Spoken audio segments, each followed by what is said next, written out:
Guys, how's it going? Thanks for staying tuned, Rumble Garage. And if you can't tell from the description above or below, it's probably thinking about changing my content. Basically, to get a little bit more out there instead of just being strictly Subaru. I do own a Silvia, and I had a couple guys email me and ask me why I'm not showing the Silvia. And a couple guys asked me, you know, basically they're looking to buy it, you know, and whatnot, and wanted to ask questions, and they'd ask basically if I just do a video of it. So, you know, hopefully it doesn't upset anybody that I'm thinking about changing my content, but let me know what you guys think about that, about the channel not being Subaru only, and maybe adding a Nissan or maybe something else in the picture. Yeah, I do own a lot of other cars as well. I do have a 92 VR4 Dodge Stealth, and yeah, it's twin turbo. It's all-wheel drive. They're pretty fast. I keep it pretty stock. It's 5-speed. It's not a 6-speed swap or anything like that. It's not JDM. It's only got like 90,000 original miles on it. I bought the car for like $800, and it's literally been sitting at my parents' house for like 2 years under 2 tarps wrapped up like a Christmas tree on a cement pad, you know, and you know, I've checked on it periodically and whatnot. It still seems to be in the same shape, and the car is flawless. So if that's another car that you guys are, you know, want to see, I got no problem bringing that up here and building that and putting that on the channel as well. I've actually been thinking about getting into that. I can produce a lot of numbers with that, and I mean, there's so many options with it too. There's a lot of guys out there who do LS swaps, and that's pretty relatively easy also as well. You know, that's something I could get into. I mean, there's a lot of true blue VR4 guys out there, so they're probably getting mad at me for chopping up a Stealth RT, but you know, I like to go fast, so, and do it as cheap as possible and as efficient as possible so that it doesn't break on me, you know. So basically, getting to the content part, go ahead and show you guys the Silvia. Alright, so this is my Silvia. It rained last night, guys, sorry, and I got this big tree. It's got a bunch of yellow flowers on it, but they're probably all over the car. It's pretty clean. You know, there's no issues with the car or anything like that. You know, the paint is in really nice shape. The only thing that I don't like is I took it to Walmart one day. I parked out in the nosebleed section. It's probably hard to see, but see that little, yeah, there you go. That little dinger, way out in the nosebleed section, and I come back to that. I was pretty upset for somebody to door my Silvia, but you guys see these things are super clean. You know, there's no rot, there's no rust on the car. The thing is flawless.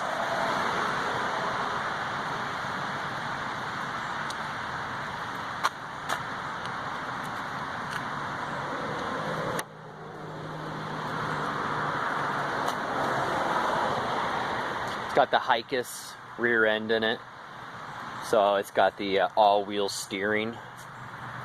It's got the Pioneer speakers in them. They're called Carrier. Kind of hard to pronounce. But yeah, it does have all-wheel steering. When I turn the wheel all the way, these will actually tweak just a little bit in or out depending on the steering and how aggressive I am with it. But this one does not have a CA, or excuse me, this has a CA18 DET in it. It does not have the SR20. In '89 and 1990, they came with CA18 DETs. I actually prefer it with a nice head gasket, some ARP head studs, and a decent turbo. I can actually run 30 pounds of boost through these, you know, through these motors, and they're bulletproof. They're amazing, and it's true. You guys can go on Silvia.net. There's so many guys doing it, and that's all they do. They pull their head, they put a new head gasket on it. You know, obviously a nice 4-layer or, you know, race head gasket, and put it back together with some nice ARP so it doesn't blow apart on them, and run 30 pounds of boost through it with a nice big turbo on it, front mount and whatnot. I mean, obviously you got to do the other mods. You got to put your fuel pressure regulator on it and your fuel pump and whatnot, but that's, you know, that's another story. Sorry for the angle, I'm trying to get the hood up. Yeah, so that's stock. What's going to amaze you guys right now is how clean it is, I'm sure. They're literally, this car is like a time capsule. It's literally going back to 1990 and getting a brand new Sylvia off the lot. That's how I feel about this car. This car has not given me any issues. It runs and drives like a brand new car. I mean, there's so many things that are integrated into this car that I feel are way ahead of their time. But you guys see the little Japanese tiny little battery. Yeah, guys, that's original to the car. This is 27-year-old battery, I'm guessing. But it's original. I had this car for quite a while now. I really like it. But it's still the stock little snail on there. I pulled the little tin off of there, the heat shroud. I didn't really like it, to be honest. It kind of looked, you know, a little cheesy, so I just unbolted it. If you guys watched a couple of my videos earlier, you guys saw that I thought I had a boost leak on this, and it turns out it wasn't a boost leak. It was actually, these have really weak fuel pumps from the get-go, and so that turns out that's what it is. That's where the little side mount intercooler is. It's tiny.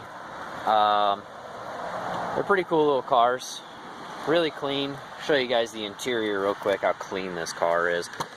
No burns, no rips, no stains, no wear and tear, no issues. This is really like a brand new 1990. Yeah, sorry guys, I still listen to CDs, I'm old. Get that out of there. Yeah, super clean, no issues. No cracks in the dashboard, no bubbles. It does have the HUD. It's a heads-up display. Actually, I'll turn the key on for you guys.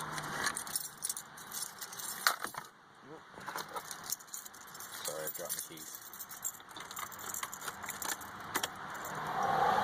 There you go. And there's your heads-up display. So everything's displayed right on the windshield, you know, just like the Corvettes do and whatnot. This car's way ahead of its time. It's got so many things on it that are, you know, pretty cool. I'll show you. Like, everything's all power in the car. Got the, you know, 1990 they had that, you know, folding mirrors. They've got the folding mirror switch that's down here. Everything works. We'll go ahead and, oh yeah, all electric, all power. This car it's pretty legit. You know, everything's all digital. You guys can see. It's all in kilometers, guys, so you can get this to focus. That's all I have for kilometers on the car. I think 80,000 kilometers is, I think it's like 49,700 miles, 709 miles, I believe. So there's just a little less than 50,000 original miles on the car. No check engine lights, no issues. This car really is like a brand new car. They went through it, the import company did. It's Japanese Classics LLC is the company that this car is imported through. You guys want to check out the dashboard. This thing is cherry. It's probably a little dusty. I don't know if you guys can see. I don't really drive the car often, and the car is imported in February 2016, and it's only had 2,000 miles put on the car ever since. So in a year, you know, just a little less than 2,000 miles. The car had actually, it's probably, no, it'll be less than 2,000 miles because the car had 79,000 kilometers on it. So yeah, if you can do the math there, there's really not that many miles that's been put on it. I try to keep it really clean. It had Japanese radio in it. You know, I got this junk in there now. Steering wheel. The steering wheel had some rot up here and deterioration, so that's why this wheel's on here. You know, it's removable, of course. Whoops. Horn works. Yeah, my really expensive shift knob. I think I paid like 80 bucks for it just because it's copper candy, and that's kind of what I was kind of trying to go with. But everything turned out to be gold. Like this wheel, it said it was copper from Grip Royal, and I mean, it looks kind of coppery, but I guess it's more bronze. But I don't know, I kind of like it. I dig it. So the gold and the copper thing going, you know, it goes up also, by the way, guys, all by itself. So it's auto down and auto up, which is awesome. So yeah, I'll show you guys the little features on this thing, which is pretty cool. Fog lights are awesome on this thing. Turn those on. I mean, it is daylight, it's kind of hard to see, but they've got the JDM yellows on it, which is super rad. You know, this thing going down the road looks so awesome. It really does.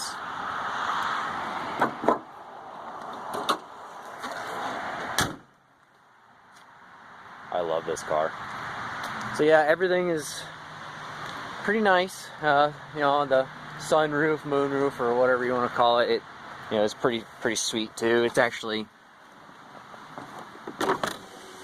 everything works.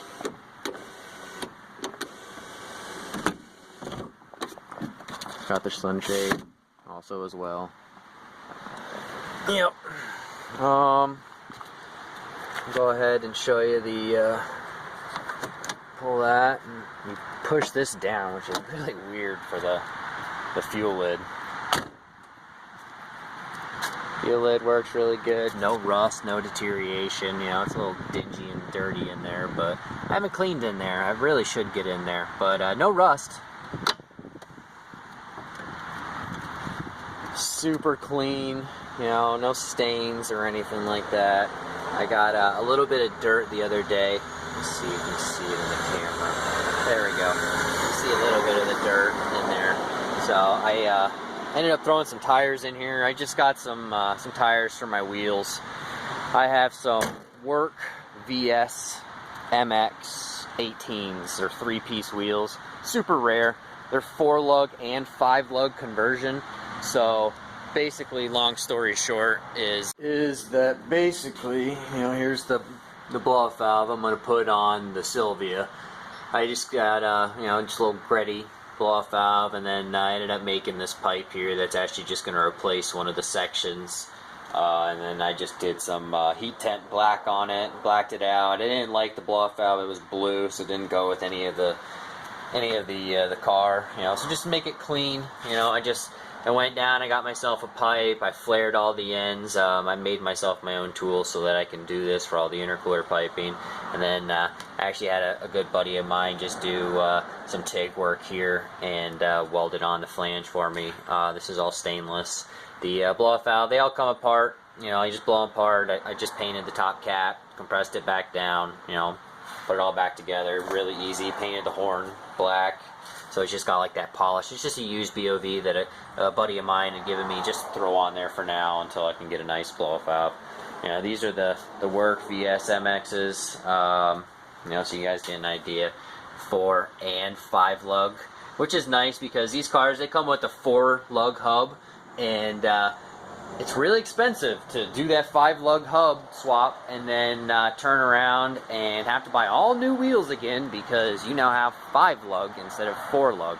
With these wheels, they're super nice, man. You can just throw them right back on there. They're 4 and 5 lug 114.3, which is really nice. So real quick, I'll start this car up for you guys. You guys can hear how well it runs. I know how eager you guys are probably to hear that.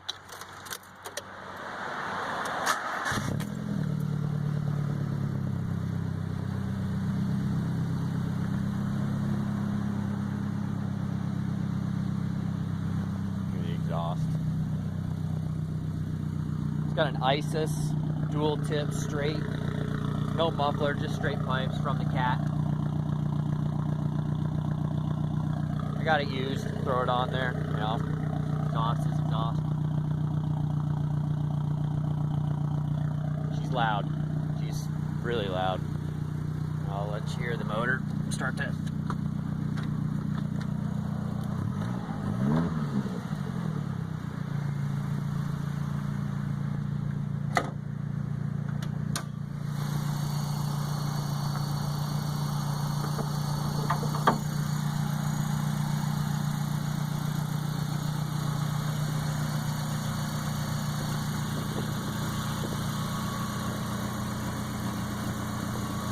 Super quiet, right?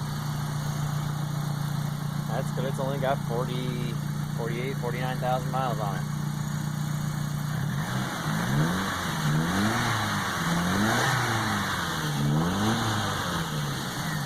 car is completely anti-lag. They don't come with blow-off valves. So this pipe here is actually the piece, the section that I made. And it just unbolts here with 210s and then the clamps. And I'll just section it in. Blow-off valve will sit right here underneath in this, this spare void area. I've already mocked it all up and whatnot, so it's all ready to go. I ended up stepping it up. This is a 2-inch piece. I went with a 2 1/4. Basically, it's more like a charge pipe here for the blow-off valve, and it tends to work a lot better. I went with new couplers, a new 45 here and a new 45 here off of the turbo. They step up from a 2-inch to a 2 1/4 so that I'm able to bolt on my pipe and be done with that. Actually, I'll show you guys real quick the couplers I just got them in the mail. You guys want to make sure you guys got 4-ply couplers, and at least a T-bolt, but these are it right here. They go from 2 to 4. I don't know if you can tell. It's kind of hard to tell. Here's the 2 1/4, and then it tapers down to the 2-inch. So there's a 2-inch, and then you could probably tell the difference there a lot better. Yeah. So 2 1/4 to 2. These are really nice. You guys can trim them to size and what you need, but I got my 245s. I'm probably going to end up doing that today. So that'll probably be like another video. I'll show you guys and then go from there. These wheels, I ended up getting them from my brother. They had some little bit of issues. You see I had some bends in them and whatnot. I've already repaired them. Sorry guys, I didn't do a video on repairing them. I don't use heat to repair them because they're aluminum and I don't want any cracking, and I don't want to take them and go get any kind of welding done to them. I've had issues from welded rims later down the road, and these are 3-piece. It's hard and expensive. Well, it's hard to take them apart because it's a lot of work just to change the barrel or the rim or even the face. It's a lot of work. All those bolts, I mean, guys, it's ridiculous work. So I just went ahead and I massaged all the aluminum straight on, where I had issues. And I've got all these like really straight. I'm a body guy. I got really good eyes, 20/20 vision. Thank God I got really good eyes. And I'm really good with my hands. I can tell you, just by feeling it if it's straight or not. So I've got all these, massaged really well. This one, that one just had one there. This one was really bad. I really had to work on this one. Like this lip here, this was like this. I mean, it was horrendous. So I went ahead and I massaged all this out, took my time doing that, and a lot of the lip here was actually down. So I had to bring it all up. It's a lot of work doing that. Probably later on, I'm sure I'll end up doing some kind of wheel repair, down the road. But yeah, if you guys like what you see, let me know. And basically, I'm probably definitely going to be changing my content as long as I don't, irritate too many people. But guys, this is my channel. This is what I do, and I hope you appreciate it. I do work hard to achieve the things that I have and to own the things that I have. I don't have a mommy and daddy who gives me everything. I'm not a rich kid. I worked hard my whole life. Literally, I mean, I had a paper route when I was 12, 13 years old, and the first thing I bought was a motor scooter just so I could take on more paper routes. I spent money to make money. I mean, that's the thing in this game. You have to have money to make money, and a lot of times you got to work hard for it. So, if you guys like what you see, me working hard and basically trying to achieve the American dream, let me know. Hopefully, you guys like what you see. Comment below. And this is Rumble Garage. I'm going to keep doing me. Thanks, guys.